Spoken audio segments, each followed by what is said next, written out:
Dan insya-Allah malam ini kita akan sambung dalam kita membahaskan tajuk yang ke-40 ya, pada minggu yang lalu, iaitu adab berzikir. Ya, adab berzikir. Kita telah membaca matan hadis tersebut dan juga pengenalan ya kepada tajuk ini. Dan insya-Allah malam ni ya kita akan masuk pada sambunglah pada muka surat yang ke-317. Ya, kita bacalah perenggan yang terakhir bawah atas tu ya. Iaitu zikir terbahagi kepada dua, iaitu zikir qalbi dan juga zikir lisani. Zikir qalbi merujuk kepada zikir yang dilakukan untuk memperingati Allah Subhanahu Wa Taala dengan berzikir dengan hati. Ya, bukanlah bermakna kita berzikir dengan hati, dalam hati sebut subhanallah, subhanallah, subhanallah.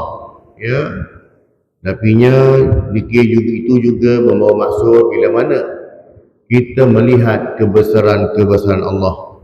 Ciptaan Allah, terasa kebesaran itu masuk dalam hati kita. Kita rasa bahawasanya Allah SWT inilah yang Maha Pencipta. Dengan melihat, memandang, mendengar, ya, tiga panca indera kita gunakan ini, ya, makanya benda ini masuk dalam hati.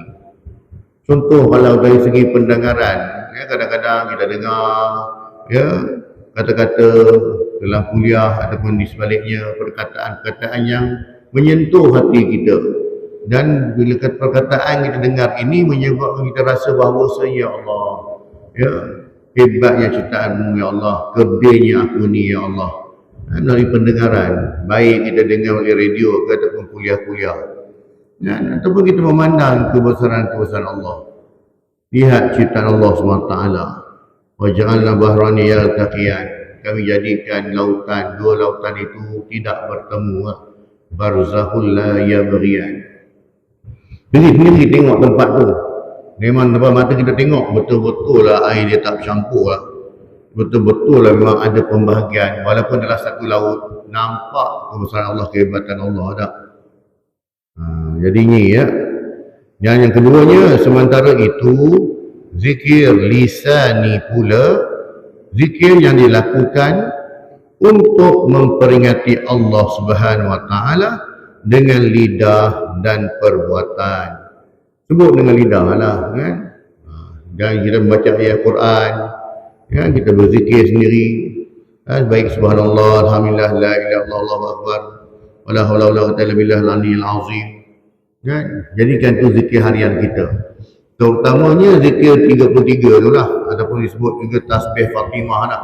33 subhanallah, 33 alhamdulillah, 33 Allahu akbar. Ya.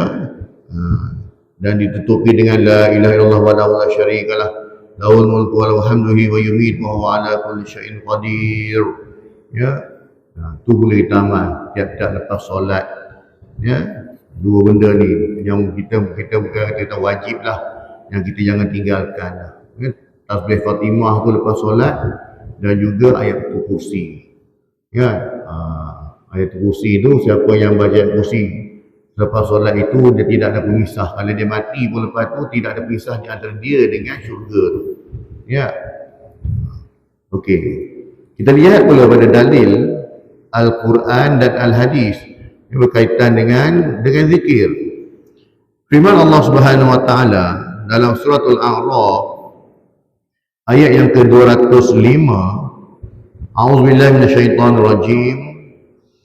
وَاذْكُرْ رَبَّكَ فِي نَفْسِكَ تَضَرُّعًا وَخِيفَةً وَدُونَ الْجَهْرِ مِنَ الْقَوْلِ بِالْغُدُوِّ وَالْآصَالِ وَلَا تَكُن مِّنَ الْغَافِلِينَ. Maksudnya, dan sebutlah, wadhkur, sebutlah serta ingatlah akan Tuhanmu dalam hatimu.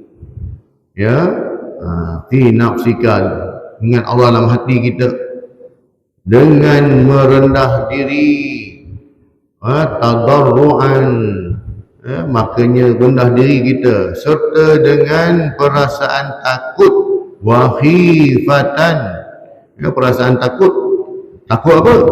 Takut kita langgar perintah Allah, takut kita langgar apa yang Allah larang, itulah yang kita buat. Makanya rendahkan diri kita, ingatlah Allah, serta wadunal jahri minal qawli, dan dengan tidak pula menyaringkan suara. Antara dalil yang mengatakan tidak perlu kita berzikir dengan cara bertempik-tempik, la ilaha illallah, la ilaha, kan? Ataupun zikir dengan cara beramai tu nyaringkan suara, bergegar masjid ni tak. Padahal masjid ni tempat orang nak beribadah secara ifradi, kecuali solat berjemaah. Contoh tuan datang ke masjid, datang awal, kan? Sementara nak menunggu masuk waktu tu, buatlah ibadah ifradi. Nak baca Quran boleh, nak pegang tasbih boleh, nak duduk diam boleh, nak sandar dekat tiang pun boleh. Sambil-sambil duduk sandar kat tiang, pejam mata tak?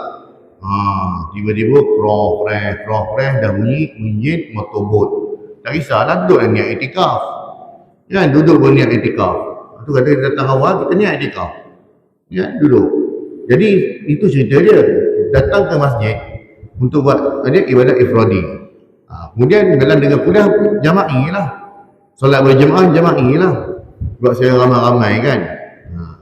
Tetapinya janganlah kita duduk seorang, dua orang berzikir dengan suara nyaring dan mengganggu orang lain. Sebab Allah pun tegur. Bila mana satu orang lelaki yang mana dia berzikir dengan nyaring, Allah tegur dia. Dalam Masjid Nabawi ni, kan? Bukan kau seorang nak beribadah. Dalam masjid ni ada orang nak baca Quran, ada orang nak berzikir, ada orang nak healing nak duduk tenang, kan? Jadi kita masing-masing buat ibadah kita je. Dan dengan tidak pula menyaringkan suara pada waktu pagi dan petang. Maksudnya sentiasalah. Dan janganlah engkau menjadi dari orang-orang yang lalai, wala takun minal ghafilin. Rasulullah SAW juga menjelaskan bahawa malaikat akan menurunkan ketenangan, sakinah, memayungi serta melimpahkan rahmat ke atas majlis zikir. Daripada Sa'id Al-Khudri, Rasulullah SAW bersabda, la yaqa'udu qawmun yadhkuruna Allah azza wa jalla illa haffathumul malaikatu wa ghashiyatuhumur rahmatu wa nazalat alaihimis sakinatu wa dzakarahumullahu fi man 'indahu. Rawahu Muslim.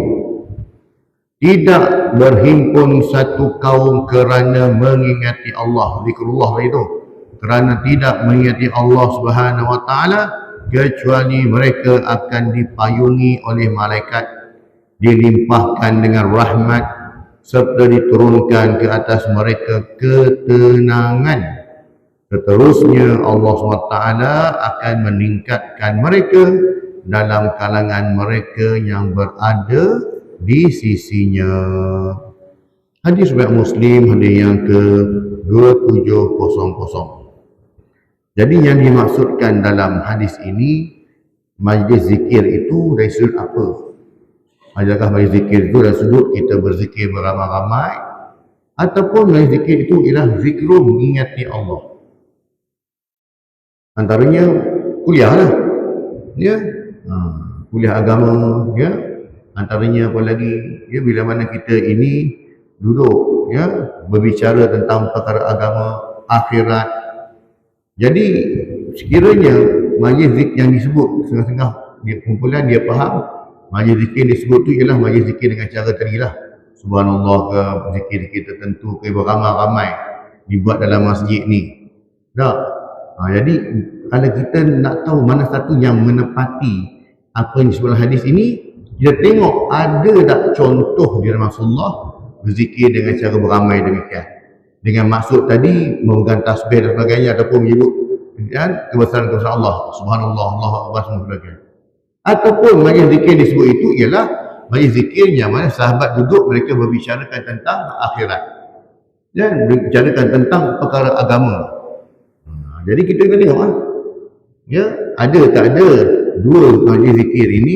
Dengan orang dia pasti sebut majlis zikir ini ialah dengan cara duduk orang-orang berzikir lah, ataupun majlis zikir itu maksud majlis ilmu, iaitu menceritakan tentang kebesaran Allah Subhanahu Wa Taala.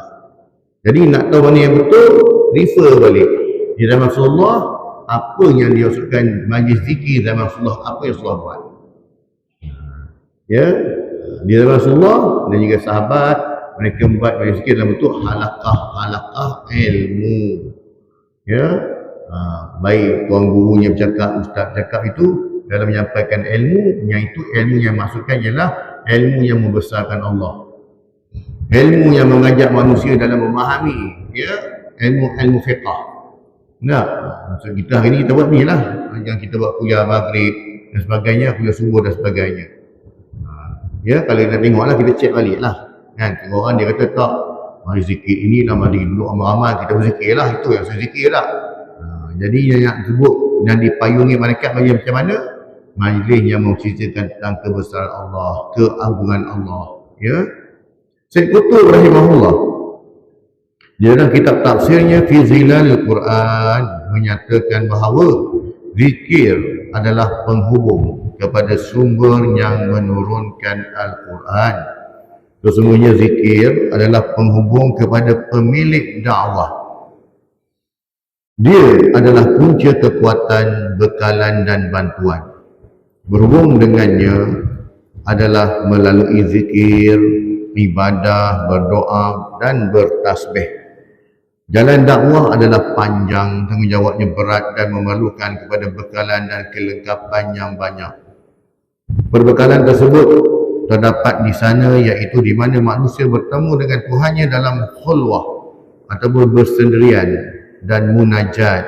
Dia menyatakan apa yang dia nak dalam penumpuan dan dalam rasa kemesraan, dan melimpahkan kepadanya dengan rasa kelegaan di atas kepenatan dan tekanan. Jadi zikir yang maksud sini apa? Zikir yang kita bahaskan adalah zikir dalam bentuk ingat pada Allah. Jadi zikir dalam bentuk tasbih, tahmid, tahlil, takbir itu apa tujuan dia tuan-tuan? Ya, tujuan dia untuk membersihkan hati kita. Kan kalimah la ilaha illallah, tadi la ilaha illallah, la ilaha illallah itu kita tujuan kita bersihkan hati kita, nak masukkan kebesaran Allah. Betul saya kata tadi, dia lebih pada menjurus kepada ifradi ataupun ibadah individu. Ya, ibadah individu. Jadi kita dah tahu buat, kita buatlah. Ya, sebab zikir yang disebut tadi, zikir dengan lisan tadi ialah untuk membersihkan hati kita. Jadi kita buat cara individu. Adapun dalam zikir dan mengingati Allah, buat ramai-ramai. Kan? Cerita tentang kebesaran Allah, keagungan Allah semua. Kemudiannya, kata Ibnu Qudamah Al-Maqdisi di dalam kitab Mukhtasar Minhajul Qasidin bahawa sesungguhnya tidak ada selepas membaca Al-Quran satu ibadah yang ditunaikan dengan lisan lebih baik zikir kepada Allah dan memohon segala hajat melalui doa yang ikhlas kepadanya. Ya, yang ini, iaitu zikir ini disebut dengan kita bertasbih, bertahmid, bertahlil. Ya, itu juga antara yang terbaik. Sebab tu bila sebut zikir ini, dia tidak berhajatkan kepada wudu. Tidaklah seperti kita baca Quran. Ya, jadi bila kita berzikir, kita baca kitab hadis, dia tidak berhajatkan kepada wudu. Tapi kalau kita baca Quran, dia berhajatkan kepada wudu lah, sebab dia ibadah kat situ tak. Jadi adakah baca hadis juga berzikir tentang ibadah? Bukan.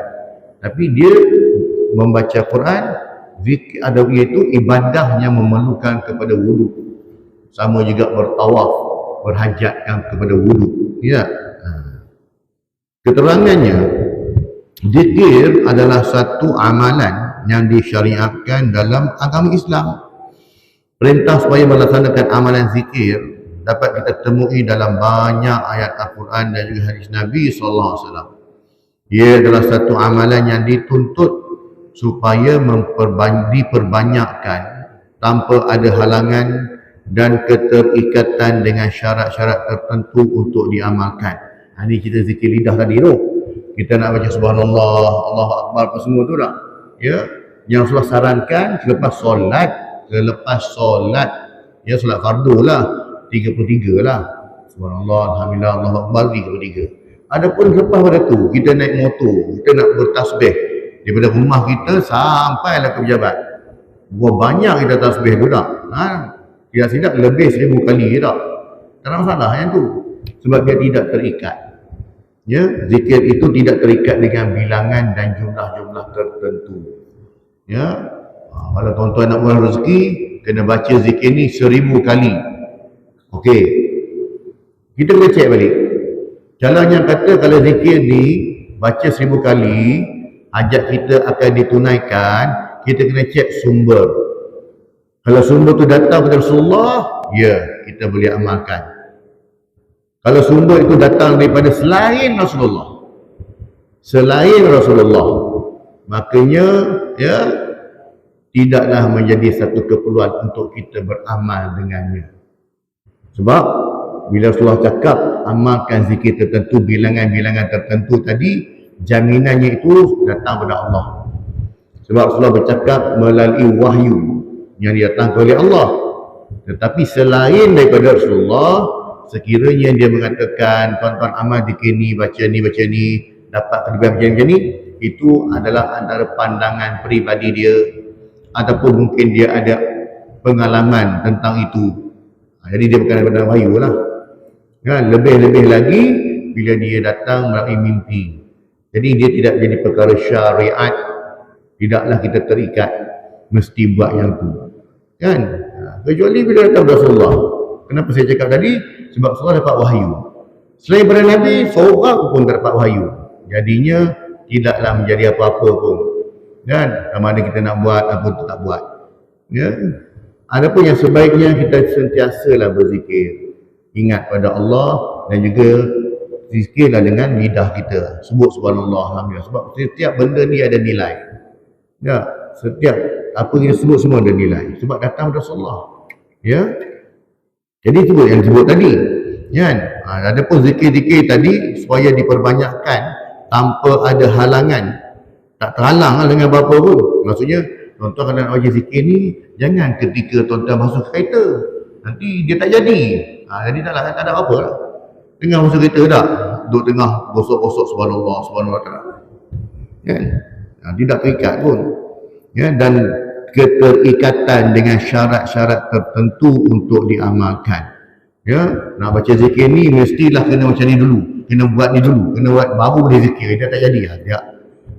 Jadi apa yang zikir Rasulullah sarankan, anjurkan kepada kita, dia tidak terikat dengan bilangan, tidak terikat dengan waktu-waktu tertentu dan syarat-syarat tertentu. Ya. Sebab tu kadang-kadang bila ada orang mengijazahkan zikir-zikir tertentu ni, kadang-kadang kita pergi cakap, ya Ustaz, Ustazah, kenapa saya buat tak jadi pun? Oh, itu maksudnya bukan tak jadi. Ya, mungkin Allah simpan untuk tuan. Mungkin bukan sekarang, mungkin akan datang. Jadi so, samalah konsep tu. Doa, kan? Samalah dengan konsep doa tadi tu. Maksudnya Allah Ta'ala bukan bagi sekarang. Kadang mungkin Allah Ta'ala bagi esok. Mungkin bulan depan, tahun depan lah.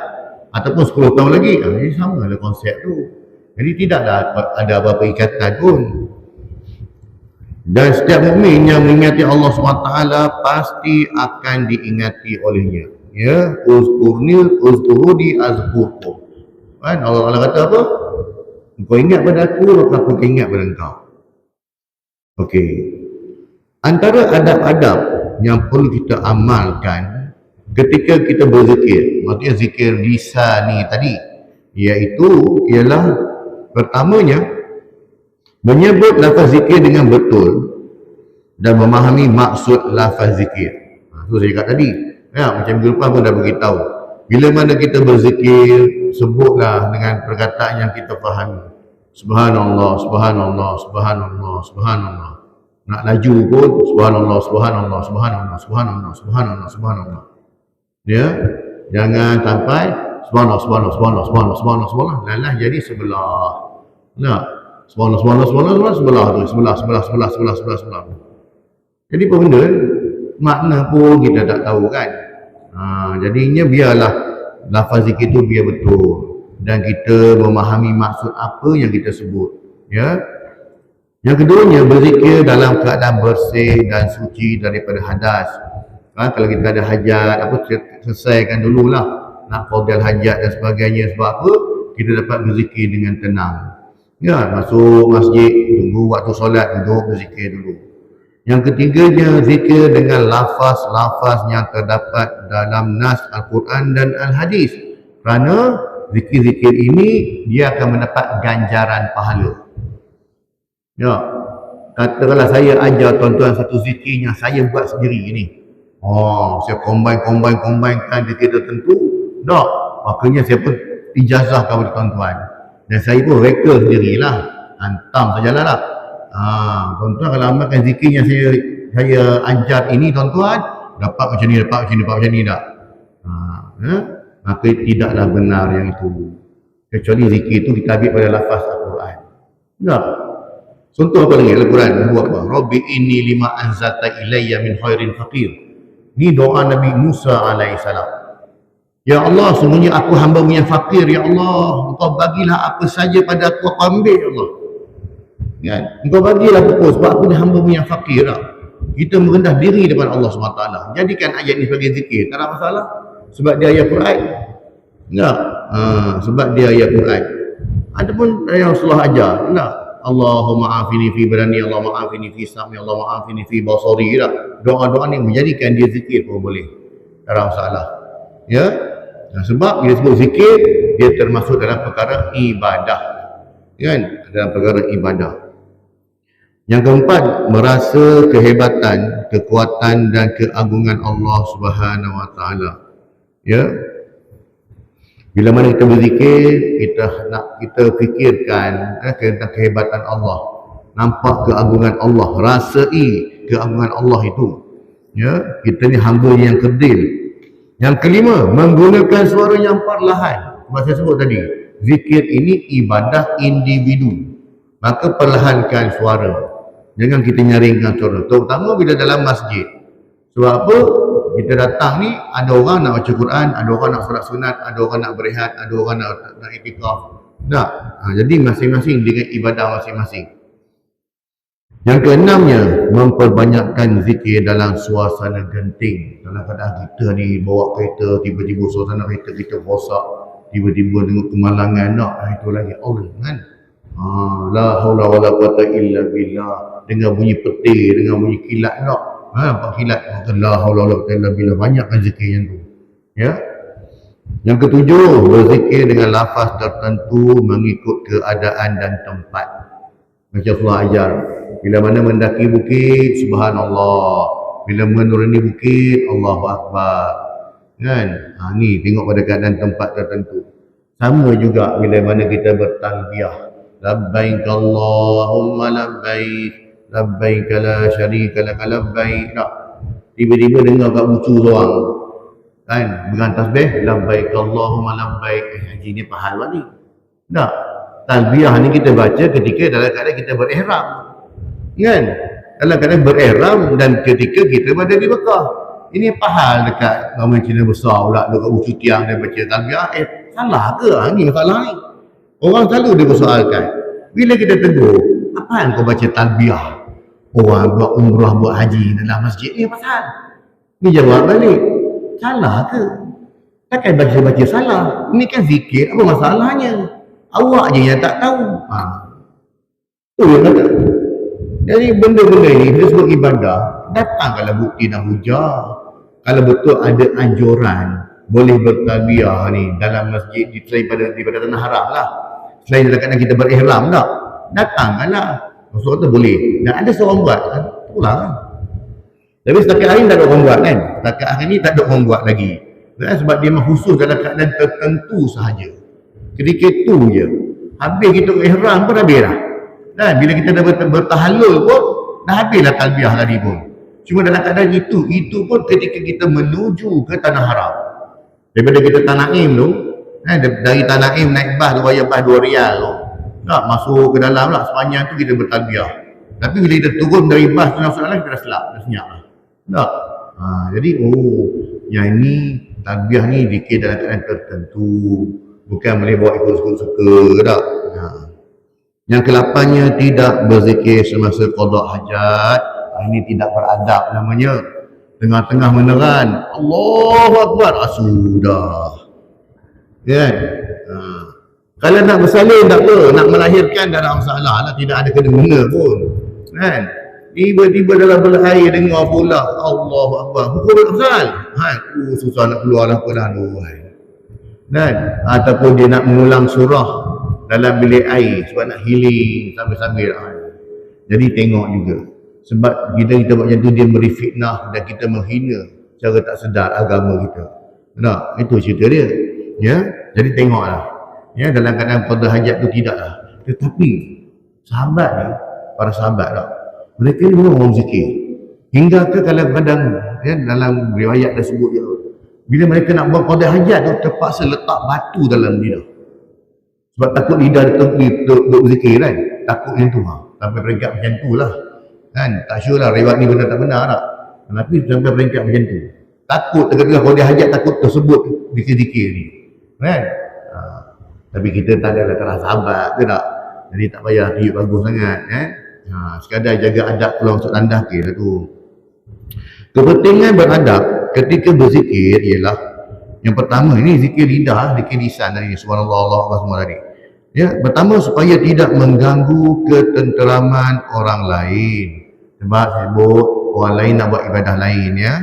Ataupun orang lain pun nak berzikir, tapi zikir mereka tak sama macam kita. Kita nak subhanallah, dia orang nak alhamdulillah. Ataupun seorang lagi la ilaha illallah, dah tak sama kan. Jadi kalau masing-masing pekat keras suara macam tu, dah ganggu, satu masjid diganggu kan. Yang keduanya, untuk mencapai kesempurnaan dalam ibadat. Tujuan berzikir tadi. Ya. Yang ketiganya, selaras dengan sunnah Rasulullah SAW. Sebab Rasulullah juga berzikir.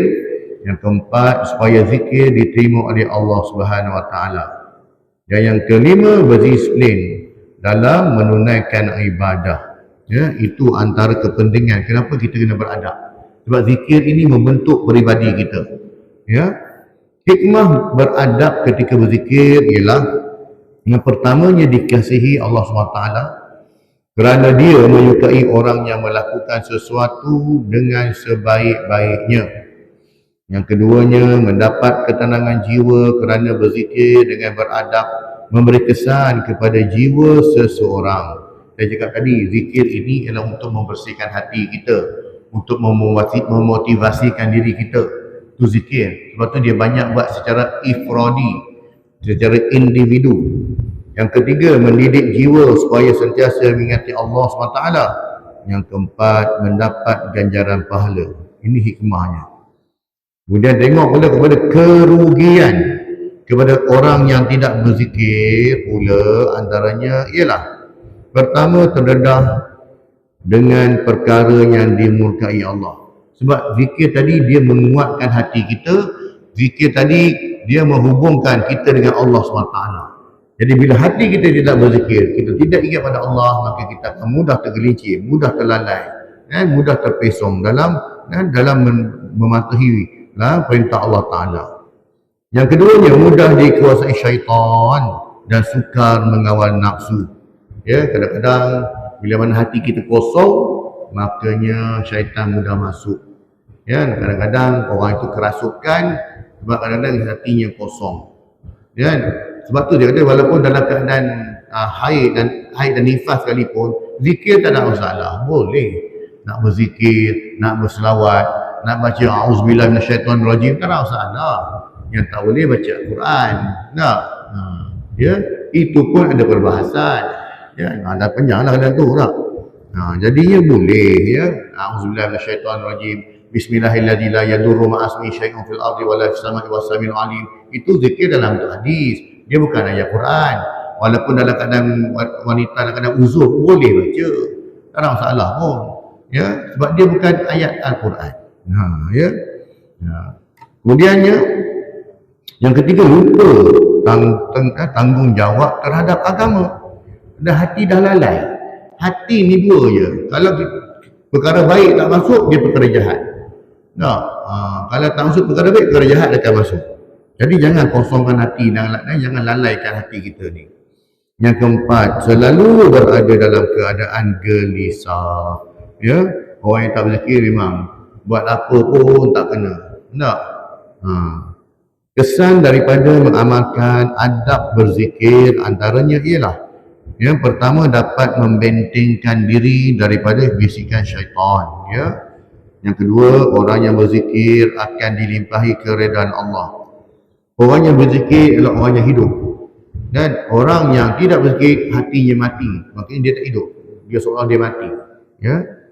Yang ketiga, diluaskan ruang rezeki dan dipermudahkan urusannya. Dan yang keempat, orang yang berzikir ini membangkitkan aura syahsiah peribadi murni. Dia akan bentuk diri dia. Sebab hatinya dah bersih, maka dia pun melihat orang dengan pandangan yang baik, yang positif. Tak? Jadi dia melihat orang pun dengan pandangan mata lebah. Bukan dengan pandangan mata lalat. Yang kelima, menghidup dan menjernihkan hati. Ini berzikir. Yang keenam, mukmin yang istiqamah dalam berzikir, kedudukannya hampir dengan Allah Subhanahu Wa Taala. Yang ketujuh, mengelakkan diri daripada bersifat mazmumah, sifat-sifat negatif, sifat-sifat yang tercela seperti mengumpat, memaki hamun dan mengeji. Yang ke-8, berupaya membina fikiran yang positif dan dinamik. Yang ke-9-nya, bersedia dan yakin untuk hidup penuh berani. Sebab dia faham, dia berzikir itu Allah bersama dengan dia. Dia sentiasa berhubungan dengan Allah. Ya, dan yang ke-10, dapat menenggelamkan sifat nifaq. Ya, sifat munafik lah. Ya, maka banyak-banyak ingat Allah, banyak-banyak berselawat kepada Nabi SAW. Jangan kita kedekut. Siapakah orang yang kedekut? Orang yang bakhil. Orang yang bakhil ialah bila mana disebutkan nama aku, kata Nabi SAW, dia tidak menjawab pun, dia tak berselawat pun atas aku. Tak? Kedekut orang macam ni, bakhil. Jangan kita begini ya. Pengajaran hadis ini mengajar kita tentang keharusan bersikap husnuzon, bersangka baik kepada Allah SWT dan memiliki sikap raja, berharap. Bukan sikap raja kan, raja tu king, tak, ini raja ini maksudnya berharap ya, kepadanya. Kita berharap pada Allah Ta'ala supaya Allah Ta'ala merahmati kita, Allah Ta'ala kasih pada kita. Sebagai hamba, kita seharusnya bersangka baik kepada Allah SWT. Jika kita berdoa, kita harus bersangka baik doa kita akan dimakbulkan. Allah SWT akan mengabulkan setiap doa atau permintaan hamba seperti mana firman-Nya dalam surah Al-Baqarah, A'udzubillahi minasyaitonir rajim, ujibu da'watan da'i idza da'an.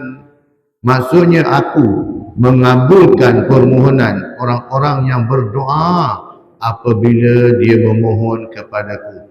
Baqarah 186. Jadi bila mana kita berdoa, Allah Ta'ala akan makbulkan. Sebagai hamba Allah SWT, seharusnya kita bersangka baik yang taubat kita diterima dan berharap semoga Allah SWT mengampunkan dan menerima taubat kita. Seperti mana firman-Nya, Qul ya ibadiyalladzina asrafu ala anfusihim la taqnatu min rahmatillah innallaha yaghfirudz dzunuba jami'a innahu huwal ghafurur rahim wa anibu ila rabbikum waslimu lahu min qabl ayyadiyakumul azabu thumma la tunsarun. Maksudnya, katakanlah wahai Muhammad, ya, katakanlah wahai Muhammad, maksudnya kepada umat sallallahu alaihi wasallam lah. Allah Ta'ala beritahu, Rasulullah beritahu pada kita ni, umat dia ni, wahai hamba-hambaku yang telah melampaui batas terhadap diri mereka sendiri dengan perbuatan-perbuatan maksiat, janganlah kamu berputus asa daripada rahmat Allah. Orang yang berdosa ni, jangan dia rasa Allah Ta'ala takkan ampunkan dosa dia. Jangan dia rasa macam tu. Ya, kerana sesungguhnya Allah mengampunkan segala dosa. Sesungguhnya dialah jua yang maha pengampun lagi maha mengasihani.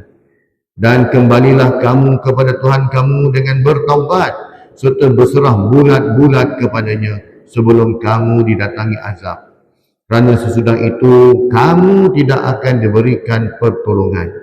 Ya, husnuzan, bersangka baik terhadap Allah SWT bermakna kita harus bersangka baik kepada apa sahaja yang Allah SWT berikan kepada kita. Semua nikmat yang kita terima daripada Allah SWT harus kita berbaik sangka.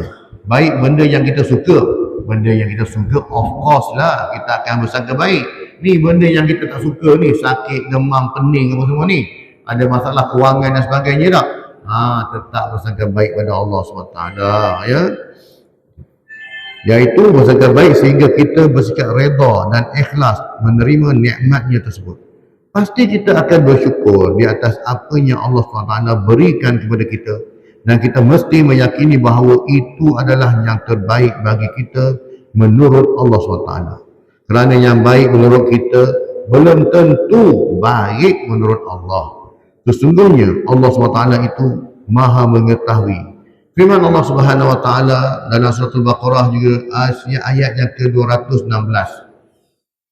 وَعَسَىٰ أَن تَكْرَهُوا شَيْئًا وَهُوَ خَيْرٌ لَكُمْ وَعَسَىٰ أَن تُحِبُّوا شَيْئًا وَهُوَ شَرٌّ لَكُمْ وَاللَّهُ يَعْلَمُ وَأَنْتُمْ لَا تَعْلَمُونَ. Maksudnya, dan boleh jadi kamu benci kepada sesuatu padahal ia baik bagi kamu. Orang dulu tak susah nak makan ubat baik apa semua tak. Dia ubat itu dia memberi kesembuhan kan. Ni buat musuh pula tak? Contohlah tu tak. Dan boleh jadi kamu suka kepada sesuatu padahal ia buruk bagi kamu. Suka makan benda-benda manis tak? Gula banyak-banyak kan. Kita sukalah manis tak? Tapi rupanya gula itu memberi mudarat kepada kita. Ini contohlah, banyak lagi contoh lain tuan tak? Dan ingatlah Allah SWT jualah yang mengetahui semuanya itu, sedang kamu tidak mengetahuinya. Kesimpulan tentang tajuk ini, yang pertamanya, ternyata bahawa amalan zikir bukan hanya sekadar ibadah, tetapi juga merupakan amalan yang boleh membersihkan dan menyucikan jiwa manusia. Sebab itu kalau pula ajaran sesat, mereka ada istilahkan sebagai majlis zikir. Tak? Kita kumpul ramai-ramai dalam gelap, tutup lampu tak? Ni majlis kita ni nak ni zikir tak? Ada zikir-zikir tertentu tak? Mereka memang suka buat benda macam ni. Ya? Nak baca Quran susah, kan? Tapi nak berzikir atas alasan zikir tu boleh je. Sebab dia katakan bahawa majlis zikir ni ialah untuk menyucikan jiwa. Betul lah tu. Kan? Kalam sahih walakin maqsuduhul batil. Kan? Perkataan yang benar tapi maksud dia batil. Kan? Lain pula benda dicucinya pula. Orang suci jiwa pada cuci benda lain pula.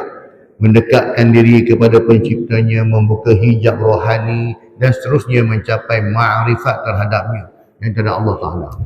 Keduanya, zikir merupakan senjata ampuh serta ubat yang mujarab bagi pendakwah dalam menghadapi gelombang zaman.